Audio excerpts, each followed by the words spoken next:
জয় মা শ্যামসুন্দরী। গতকাল অর্থাৎ 19শে নভেম্বর ছিল অমাবস্যা, আর সেই তিথিতেই আমরা চলে গেছিলাম মা শ্যামসুন্দরী মন্দির।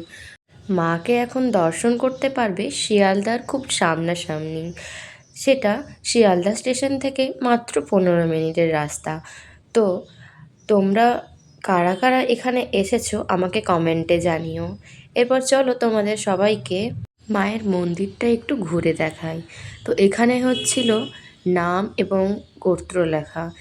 এর সঙ্গেই মায়ের জন্য যে চাল কলা এবং ভক্তদের আনা সামগ্রী মায়ের জন্য রাখা হচ্ছিল। সঙ্গে প্রস্তুত হচ্ছিল মায়ের ভোগ প্রসাদ। আর মা তারা থাকবে আর মহাদেব থাকবে না, সেটা কি কখনো হতে পারে?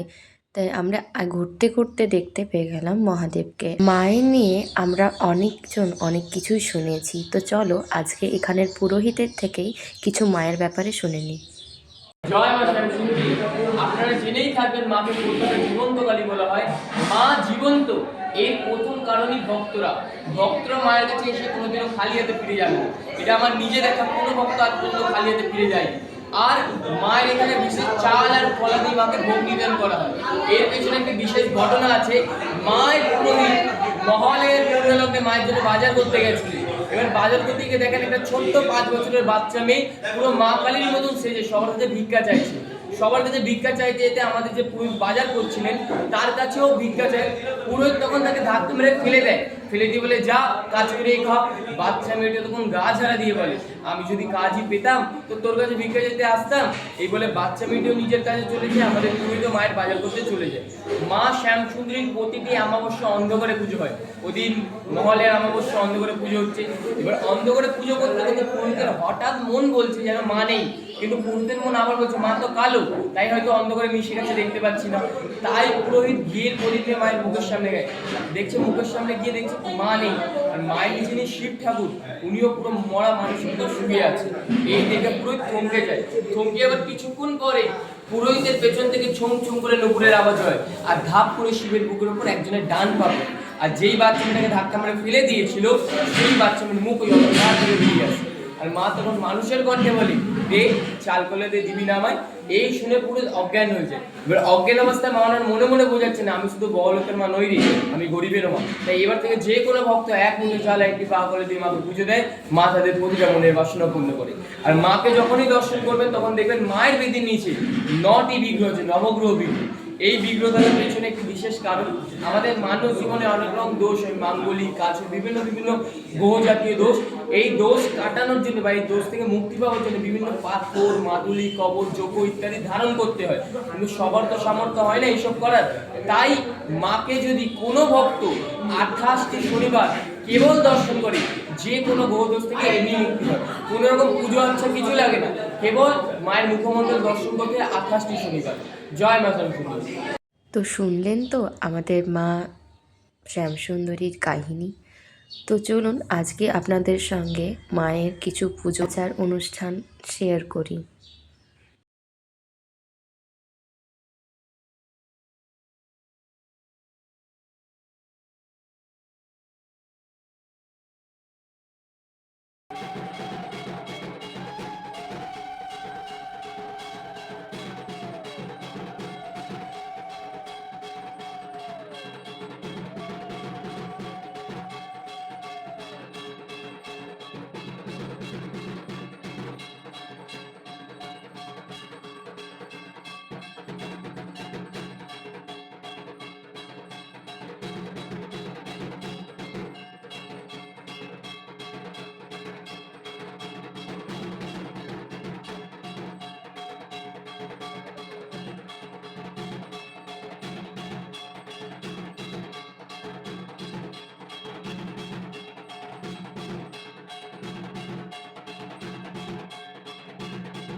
পুজো শেষ হওয়ার পর মায়ের ভোগ নিয়ে যাওয়া হচ্ছে।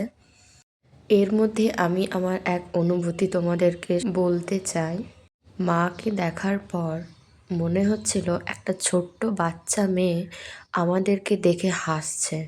আমার অনেক দিনের ইচ্ছে ছিল মায়ের কাছে আসার। প্রায় 2 বছর হলো আমি মোবাইল থেকেই দেখছি মাকে। তো আজকে এখানে আসতে পেরে আমার খুবই ভালো লেগেছে। এই লাইনটা ছিল ভোগ প্রসাদ গ্রহণের জন্য কিছু কুপন দেওয়া হয়, সেই কুপন নিয়ে আমরা চলে গেলাম মায়ের ভোগ প্রসাদ গ্রহণের জন্য। তো আজকে এই পর্যন্তই আমাদের ভ্লগ। যদি তোমরা কেউ অ্যাড্রেসটা জানতে চাও তাহলে কমেন্ট করে দিও অ্যাড্রেস বলে। জয় মা শ্যামসুন্দরী।